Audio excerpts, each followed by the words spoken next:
Hello friends, आज के इस वीडियो में मैं आप सभी लोगों का स्वागत करता हूं। आज हम लोग बात करने जा रहे हैं मेडिसिनल केमिस्ट्री की। मेडिसिनल केमिस्ट्री ये सब्जेक्ट है, फार्मेसी काउंसिल ऑफ इंडिया ने जो सिलेबस दिया है उस सिलेबस में बी फार्मा में सेकेंड ईयर में मेडिसिनल केमिस्ट्री शुरू होता है। तो ये सेकेंड ईयर का सब्जेक्ट है। सेकेंड ईयर के फोर्थ सेमेस्टर में ये सब्जेक्ट स्टार्ट होता है, मेडिसिनल केमिस्ट्री। इसके पहले हम लोग फार्मेसी में केमिस्ट्री और इनऑर्गेनिक फार्मास्यूटिकल केमिस्ट्री पढ़ चुके हैं। मेडिसिनल केमिस्ट्री क्या है? सबसे पहले तो ये समझने वाली बात है कि मेडिसिनल केमिस्ट्री क्या है। तो आज के इस लेक्चर में 3-4 क्वेश्चंस हैं जिनका हम लोग आंसर डिस्कस करेंगे। First question is what is the medicinal chemistry. Second question what is the definition of medicine. And third question what is the history of medicinal chemistry, and final question what is the procedure of drug design and discovery, and what is the scope of medicinal chemistry। आज ये 4 चीजें हम लोग यहाँ पर discuss करने वाले हैं। तो ये आज का जो वीडियो है, ये वीडियो फायदेमंद हो सकता है जो बच्चे फार्मेसी कर रहे हैं, बैचलर ऑफ फार्मेसी में सेकेंड ईयर में, उनके लिए मेडिसिनल केमिस्ट्री के बारे में ये एक बहुत फंडामेंटल बेसिक जानकारी है। जो बच्चे इंटरमीडिएट में है या फर्स्ट ईयर में है और फार्मेसी को आगे अपना प्रोफेशन, अपना करियर बनाना चाहते हैं, उनके लिए भी ये वीडियो फायदेमंद हो सकता है। और इन जनरल मेडिसिनल केमिस्ट्री क्या है उस बारे में आज थोड़ा सा हम लोग डिस्कस करेंगे। इस वीडियो में जो मेरी भाषा रहेगी वो भाषा हिंदी और इंग्लिश मिक्स रहेगी। बहुत सारे बच्चे जो हिंदी भाषी प्रदेशों से आते हैं उनके पास ये समस्या रहती है कि उनको इंग्लिश समझ में नहीं आती है। तो सबसे पहले तो मेरा उनके लिए कहना है कि English is just a language. English को बिल्कुल भी अपने लिए किसी प्रकार से हवा न बनाए। ये तो बहुत अच्छा है और आप बहुत लकी हैं कि आप हिंदी भाषी प्रदेश में पैदा हुए हैं, वरना अगर आपको हिंदी सीखनी पड़ती तो it could be very much difficult for you. English सीखना आसान है, आप धीरे धीरे प्रैक्टिस करेंगे तो इंग्लिश आपको आ जाएगी। और हम लोग बहुत आसान भाषा में बात करेंगे आज कि मेडिसिनल केमिस्ट्री क्या है। तो सबसे पहले what is the medicinal chemistry. So all chemistry which is related to the medicine, वो सारा कुछ को हम मेडिसिनल केमिस्ट्री के अंदर पढ़ते हैं। जितनी भी मेडिसिन है और मेडिसिन की जितनी केमिस्ट्री है, उस केमिस्ट्री के बारे में जो भी अध्ययन है वो सारा मेडिसिनल केमिस्ट्री में किया जाता है। मेडिसिनल केमिस्ट्री ये एक इंटरडिसिप्लिनरी ब्रांच है। मेडिसिनल केमिस्ट्री ये कोई एक सब्जेक्ट या एक ब्रांच नहीं है, ये एक साइंस की एप्लीकेशन ब्रांच।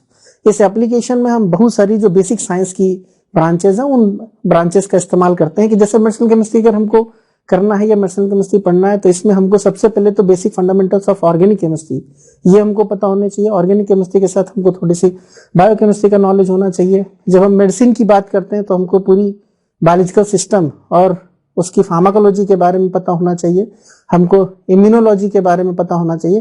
तो ये सारा कुछ मिला करके एक बड़े अम्ब्रेला के बीच में सेट होता है और उस बड़े अम्ब्रेला का नाम है मेडिसिनल केमिस्ट्री। तो आज देखते हैं कि मेडिसिनल केमिस्ट्री में और आगे क्या है।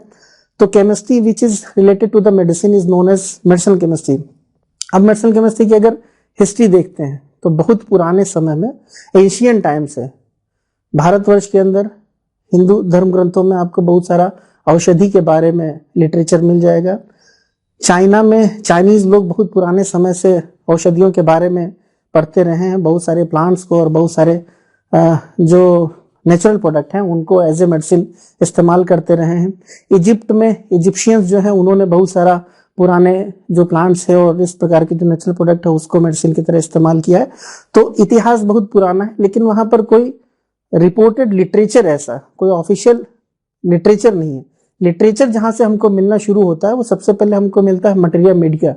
Materia Medica is all about homeopathic medicine.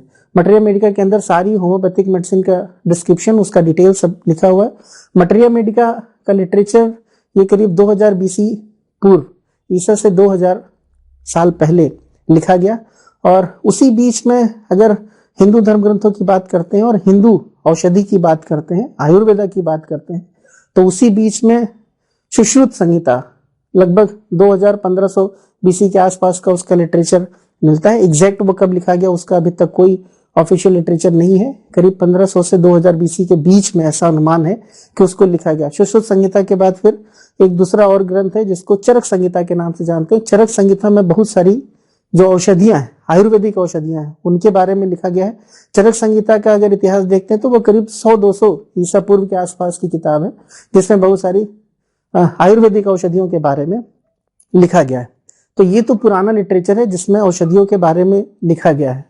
और इसके बाद अगर हम मेडिसिनल केमिस्ट्री की बात करते हैं तो यहाँ पर हमारे औषधियों के साथ, मेडिसिन के साथ केमिस्ट्री भी इन्वॉल्व हो जाती है। तो जो मॉडर्न मेडिसिनल केमिस्ट्री जिसको कहा जाता है, मॉडर्न मेडिसिनल केमिस्ट्री की शुरुआत हुई जब ऑर्गेनिक केमिस्ट्री का नॉलेज लोगों को हो गया बहुत अच्छे से। और मेडिसिनल केमिस्ट्री में बेसिकली जो कंपाउंड की सिंथेसिस होती है वो स्मॉल ऑर्गेनिक मॉलिक्यूल्स होते हैं ज्यादातर, और मेडिसिनल केमिस्ट्री ज्यादातर उन्हीं मॉलिक्यूल्स के चारों तरफ घूमती है और उन्हीं मॉलिक्यूल्स को एज ए ड्रग डेवलप करके और फिर उनको औषधि की तरह, मेडिसिन की तरह उसका इस्तेमाल किया जाता है। तो मॉडर्न मेडिसिनल केमिस्ट्री की शुरुआत हुई लगभग 19वीं और 20वीं शताब्दी में। 19वीं शताब्दी में करीब 1828 में सबसे पहला ऑर्गेनिक कंपाउंड जो बनाया गया वो ऑर्गेनिक कंपाउंड था यूरिया। यूरिया को वोलर ने सबसे पहले लैब में सक्सेसफुली बनाया और that was the first organic synthesis जिसको सबसे पहले लैब के अंदर बनाया गया। यूरिया बनने के बाद 1845 में ही कोल्बे ने सिंथेसिस किया था एसिटिक एसिड का। ये दूसरा कंपाउंड था जो लैब के अंदर बनाया गया। इसके बाद फिर मीथेन की सिंथेसिस हुई। मीथेन को बर्तलॉट ने 1856 में बनाया। तो इस तरीके से जैसे जैसे ऑर्गेनिक केमिस्ट्री का डेवलपमेंट स्टार्ट हुआ, ऑर्गेनिक कंपाउंड्स को लैब के अंदर सिंथेसाइज करना शुरू किया गया। तो उन्हीं कंपाउंड्स को लेकर के फिर उनकी मेडिसिनल एक्टिविटी के ऊपर काम करना जो है साइंटिस्ट ने, वैज्ञानिक ने शुरू कर दिया। इसी बीच में अगर हम बात करें कि who is the father of medicinal chemistry, who is the father of modern medicinal chemistry, तो ऐसा ऑफिशियली किसी को father of modern medicinal chemistry नहीं कहा गया, लेकिन बहुत सारे वैज्ञानिक जो हैं, एक वैज्ञानिक हैं जिनका नाम है डॉक्टर पॉल एहरलिच। ये वैज्ञानिक जर्मनी के हैं और जर्मनी में इन्होंने बहुत सारी रिसर्च करी और बहुत सारे माइलस्टोन जो है वो मेडिसिनल केमिस्ट्री के फील्ड में और ऑर्गेनिक केमिस्ट्री के फील्ड में इन्होंने सेट किए। तो सबसे पहले इन्होंने ग्राम नेगेटिव बैक्टीरिया और ग्राम पॉजिटिव बैक्टीरिया की स्टेनिंग का जो प्रोसीजर था वो डेवलप किया। एनिमल टिश्यूज और ह्यूमन टिश्यूज में ब्लड के ऊपर बहुत सारे टिश्यूज की कैसे स्टेनिंग करते हैं उसका प्रोसीजर सबसे पहले इन्होंने इंट्रोड्यूस किया। इन्होंने सबसे पहले मैजिक बुलेट, ये एक वर्ड इन्होंने दिया मैजिक बुलेट, और मैजिक बुलेट इन्होंने उन कंपाउंड्स को, उन सब्सटेंसेस को कहा जिन सब्सटेंसेस की किसी न किसी डिजीज के अगेंस्ट में ह्यूमन के ऊपर असर हो रहा था, तो उसको इन्होंने मैजिक बुलेट कहा। तो ये पहला टर्म था जो हम बाद में उस टर्म को हम लोगों ने एंटीबायोटिक के रेफरेंस में इस्तेमाल करना शुरू किया। और सबसे पहले इन्होंने ही अपनी लैब में एक कंपाउंड बनाया, उस कंपाउंड का नाम था आर्सफेनामीन। इसको सलवारसन के नाम से जानते हैं। आर्सफेनामीन ये पहली सिफिलिस की दवाई थी जो 1909 में सक्सेसफुली डेवलप की गई, और ये दवाई इन्होंने डेवलप करी थी।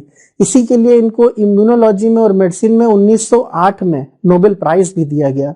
और साथ में उसी बीच में इन्होंने कीमोथेरेपी जो टर्म है इसको भी इंट्रोड्यूस किया। इसलिए बहुत सारे वैज्ञानिक इनको, पॉल एहरलिच को, father of modern medicine chemistry जानते हैं और बहुत सारे लिटरेचर में ऐसा लिखा गया है कि यही फादर है मॉडर्न मेडिसिनल केमिस्ट्री के। तो कीमोथेरेपी टर्म भी इन्होंने इंट्रोड्यूस किया। अब कीमोथेरेपी जब इन्होंने इंट्रोड्यूस किया था तो कीमोथेरेपी का मतलब इन्होंने बताया था कि ऐसा केमिकल कंपाउंड जिसकी कुछ ना कुछ थेरेप्यूटिक वैल्यू हो, यानी उसकी किसी भी डिजीज के अगेंस्ट में ह्यूमन बॉडी के ऊपर कोई बेनिफिशियल वैल्यू हो, तो उसको बोलते हैं कीमोथेरेपी। बाद में उस कीमोथेरेपी को बहुत ज्यादा एसोसिएट कर दिया गया कैंसर की थेरेपी के साथ। तो ये तो कुछ इतिहास है थोड़ा सा जो मॉडर्न मेडिसिनल केमिस्ट्री का और मेडिसिनल केमिस्ट्री का। तो 19वीं शताब्दी में बहुत ज्यादा डेवलपमेंट हुआ ऑर्गेनिक केमिस्ट्री का, और 20वीं शताब्दी से स्टार्ट हो गया डेवलपमेंट मेडिसिनल केमिस्ट्री का। तो ये बात तो हो गई कि व्हाट इज मेडिसिनल केमिस्ट्री और what was the history of medicinal chemistry. अब ये देखते हैं कि कोई भी दवाई उसको जब हम बनाते हैं और बनाने के बाद जब तक वो पेशेंट तक पहुंचती है तो सबसे पहले कि कितना उसमें समय लगता है। तो अगर ऑन एन एवरेज माना जाए कि अभी तक जो दवाइयां बनी हैं और जिनको पेशेंट तक पहुंचाया गया डिजीज के अगेंस्ट में, जो मार्केट में लॉन्च हुई, उसमें 10-12 से लेकर के और 22-25 साल तक लग जाता है। अब इन दवाइयों को बनाने से लेकर के और पेशेंट के शरीर में पहुंचाने तक क्या क्या प्रोसीजर होता है, कैसे कैसे बनाते हैं, उसका एक बेसिक लेआउट मैं आपको बताता हूं। सबसे पहले तो जब किसी भी दवाई को बनाने के लिए रिसर्च स्टार्ट करी जाती है तो सबसे पहले हमको एक टारगेट आइडेंटिफाई करना होता है, यानी हमको एक डिजीज आइडेंटिफाई करनी होती है कि कौन सी डिजीज के अगेंस्ट में अब जाकर के रिसर्च करनी शुरू करेंगे और दवाई का निर्माण करना शुरू करेंगे। तो सबसे पहले आइडेंटिफिकेशन हो गया ऑब्जेक्टिव का, एक डिजीज आइडेंटिफाई हो गई, ऑब्जेक्टिव आइडेंटिफाई हो गया। ऑब्जेक्टिव आइडेंटिफाई होने के बाद एक रिसर्च टीम का वहां पर फॉर्मेशन हो गया कि ये रिसर्च टीम है और ये इस टारगेट के लिए यहाँ पर रिसर्च करने जा रही है। रिसर्च टीम के गठन के बाद फिर उन लोगों ने अपने नॉलेज के आधार पर, टूल्स के हिसाब से वहां पर डिजाइनिंग चालू करी कि अब वो डिजाइन कर रहे हैं कि इस पर्टिकुलर डिजीज के लिए या इस रिसेप्टर के लिए अगर कंपाउंड बनाना है तो उस कंपाउंड का केमिकल स्ट्रक्चर क्या होना चाहिए। उसके लिए बहुत सारा कंप्यूटर की मदद ली जाती है जिसको बोलते हैं कंप्यूटर एडेड ड्रग डिजाइन। तो कंप्यूटर एडेड ड्रग डिजाइन की मदद से और भी बहुत सारे तरीके हैं, वो बाद के लेक्चर में हम लोग और डिटेल में डिस्कस करेंगे कि ड्रग डिजाइनिंग कैसे करते हैं। उसको लेकर के एक मॉलिक्यूल का डिजाइन किया जाता है कि ये ऑर्गेनिक मॉलिक्यूल इस पर्टिकुलर डिजीज के लिए काम कर सकता है। एक बार जब वो डिजाइन हो गया तो फिर हम चलते हैं उस ऑर्गेनिक मॉलिक्यूल को, जो वो नॉवेल मॉलिक्यूल है, उसकी सिंथेसिस करते हैं। अब उसकी सिंथेसिस के लिए वापस ऑर्गेनिक केमिस्ट्री में जाना पड़ता है। ऑर्गेनिक केमिस्ट वहां पर उस कंपाउंड की सिंथेसिस करता है। तब हमने सबसे पहले क्या किया, एक रिसर्च टीम का गठन किया। उसके बाद हमने एक नॉवेल कंपाउंड बनाया। कंपाउंड बनाने के बाद अब उस कंपाउंड की हम टेस्टिंग शुरू करते हैं। तो सबसे पहले उसकी टेस्टिंग करते हैं इन विट्रो, ऐसे मॉडल्स पर जो मॉडल केमिकल से बनाए गए लैब के अंदर बने। इन विट्रो टेस्टिंग में अगर वो कंपाउंड पास हो जाता है तो फिर उसकी टेस्टिंग शुरू करते हैं in vivo. In vivo testing करते हैं हम सबसे पहले एनिमल मॉडल्स के ऊपर। तो एनिमल मॉडल पर हम उसकी टेस्टिंग करते हैं, साथ में ही एनिमल मॉडल पर हम उसकी एफिकेसी का डेटा और उसकी सेफ्टी का डेटा, ये वहां पर हम पूरा इवेलुएट करते हैं। अगर हम देखते हैं कि उसकी एफिकेसी एनिमल में आ रही और वो साथ में बहुत ज्यादा सेफ्टी प्रिकॉशंस को भी वो क्रॉस करता चला गया, पास होता चला गया, तब फिर हम उसको लेकर के चलते हैं और उसका हम फॉर्मुलेशन डेवलप करते हैं। अब फॉर्मुलेशन का क्या मतलब है? फॉर्मुलेशन का मतलब है जैसे आपने मार्केट में जब भी दवा खरीदने जाते हैं तो कभी आप टेबलेट खरीद करके लाते हैं, कभी आप कैप्सूल लेकर के आते हैं, कभी आप सिरप लेकर के आते हैं, कभी आप इंजेक्शन लेकर के आते हैं। तो ये सब अलग अलग फॉर्मुलेशन है। आप पैरासीटामोल का टेबलेट भी ले सकते हैं, आप पैरासीटामोल का इंजेक्शन भी ले सकते हैं, आप पैरासीटामोल का सिरप भी ले सकते हैं। तो सबसे पहले ये देखना है कि हमको फॉर्मुलेशन बनाना है तो किस मोड में और कौन सा फॉर्मुलेशन बनाना है। उसके लिए उसको फिर शिफ्ट किया जाता है इंडस्ट्री में, वहां पर फॉर्मुलेशन डेवलपमेंट होता है। फॉर्मुलेशन डेवलपमेंट के बाद उस फॉर्मुलेशन का स्केल अप किया जाता है कि अगर इसको बल्क में बनाना पड़े तो उसका क्या प्रोसीजर होगा। स्केल अप करने के बाद उस फॉर्मुलेशन की भी स्टेबिलिटी टेस्टिंग करी जाती है। ये फॉर्मुलेशन बन गया तो उसकी शेल्फ लाइफ क्या होगी। स्टेबिलिटी टेस्टिंग करने के बाद अब यहाँ पर एक ऐसा कंपाउंड बन गया जिसने इन विट्रो टेस्टिंग पास कर ली है, जिसने एनिमल मॉडलिंग टेस्टिंग पास कर ली है, जिसने फॉर्मुलेशन के बाद स्टेबिलिटी टेस्टिंग पास कर ली है। अब इस कंपाउंड को लेकर के चलते हैं और इसको एफडीए में अप्लाई कर देते हैं। एफडीए ये फूड एंड ड्रग एडमिनिस्ट्रेशन है, जो कि किसी भी ड्रग के लिए अप्रूवल देता है कि हाँ ये ड्रग मार्केट में आएगी या मार्केट में नहीं आएगी।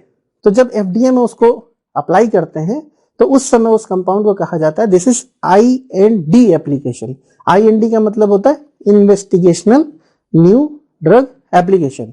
अब इन्वेस्टिगेशनल न्यू ड्रग एप्लीकेशन को अप्लाई करने के बाद फिर अभी तक जो स्टडीज थी, इन सारी स्टडीज को हमने कहा था कि ये स्टडीज प्री क्लिनिकल स्टडीज हैं। इसके बाद सेकेंड फेज में आती है क्लिनिकल स्टडीज। अब क्लिनिकल स्टडीज में उस कंपाउंड को लेकर के सबसे पहले क्लिनिकल स्टडीज 3 फेजेस में होती है, फेज 1, फेज 2 और फेज 3 में।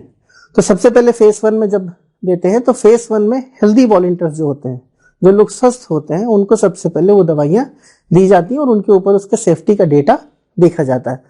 एक बार वो फेज 1 में क्लिनिकल ट्रायल में पास होती है ड्रग, तो उसको लेकर के और फिर हम देते हैं उसको जो डिजीज्ड हैं, जो पेशेंट हैं जिनके अंदर वो बीमारी हो, उसके एक छोटे से ग्रुप को हम पहले वो दवाई देते हैं और उसमें देखते हैं उसका एफिकेसी क्या है। एक बार जब पता चल गया कि हाँ ये यहाँ पर भी एफिशिएंट है, एफिकेसी इसकी अच्छी है और ये अच्छे रिजल्ट्स दे रही है, तब उसको फेज 3 ट्रायल में लेकर के जाते हैं। फेज 3 ट्रायल में उसको बल्क में बड़े ग्रुप ऑफ पेशेंट्स के ऊपर ट्राई किया जाता है और अगर वो वहां पर भी पास हो जाती है तब वो एज ए ड्रग FDA में वापस अप्लाई करने के लिए एलिजिबल हो जाती है। फिर वहां से लेकर के उसका NDA फाइल होता है। NDA का मतलब होता है न्यू ड्रग एप्लीकेशन। अब वहां पर NDA फाइल कर देते हैं FDA में। एक बार NDA FDA में फाइल हो जाता है, FDA उस फाइल को चेक करता है, इवेल्युएशन के सारे डेटा चेक करता है। चेक करने के बाद अगर FDA को लगता है कि ये compound as a drug market में जाने के लिए तैयार है तो वो उसका अप्रूवल दे देता है। एक बार वो अप्रूवल हो गया तब उसको मार्केट में लॉन्च कर देते हैं, उसकी मार्केटिंग स्टार्ट कर देते हैं। मार्केटिंग स्टार्ट करने के बाद एक स्टडी और होती है जिसको हम पोस्ट मार्केटिंग स्टडी कहते हैं और कभी कभी इसको फेज 4 क्लिनिकल ट्रायल भी कहा जाता है। अब फेज 4 क्लिनिकल ट्रायल क्या होता है? कई बार आपने सुना होगा कि कुछ दवाइयां मार्केट में आती हैं, कुछ महीनों या कुछ सालों चलती है और उसके बाद उसके ऊपर बैन लग जाता है या उसको मार्केट से निकाल लिया जाता है, क्योंकि मार्केटिंग करने के बाद सोसाइटी में फिर से उन दवाइयों के ऊपर लगातार टेस्टिंग चलती रहती है और उसका डेटा FDA बार बार कंपनी से कहता है कि इस डेटा को कलेक्ट करते रहिए। ये फेज 4 ट्रायल होता है और अगर लॉन्ग टर्म में उस दवाई का कोई हार्मफुल इफेक्ट हो रहा है तो उसको वापस मार्केट से फिर से एलिमिनेट कर लिया जाता है। तो ये एक तो बेसिक प्रोसीजर है कि कैसे कोई भी दवाई डिजाइन किया जाता है, डिजाइन करने के बाद उसको बनाया जाता है, बनाने के बाद उसको अप्रूवल लिया जाता है और अप्रूवल लेने के बाद उसको मार्केटिंग की जाती है। तो ये बेसिक मेडिसिनल केमिस्ट्री है जिसके बारे में आज हम लोगों ने डिस्कशन किया है। उम्मीद है मेडिसिनल केमिस्ट्री की ये जानकारी आप लोगों को समझ में आई होगी। अगर आपको कुछ जानकारी समझ में आई है और इसके बारे में आप कुछ और जानना चाहते हैं तो डिस्क्रिप्शन में मेरा कॉन्टैक्ट डिटेल्स दिए गए हैं, आप उस पर मुझसे संपर्क कर सकते हैं, आप फोन कर सकते हैं, आप मैसेज कर सकते हैं। और अगर ये वीडियो पसंद आया हो तो इसको शेयर करिए।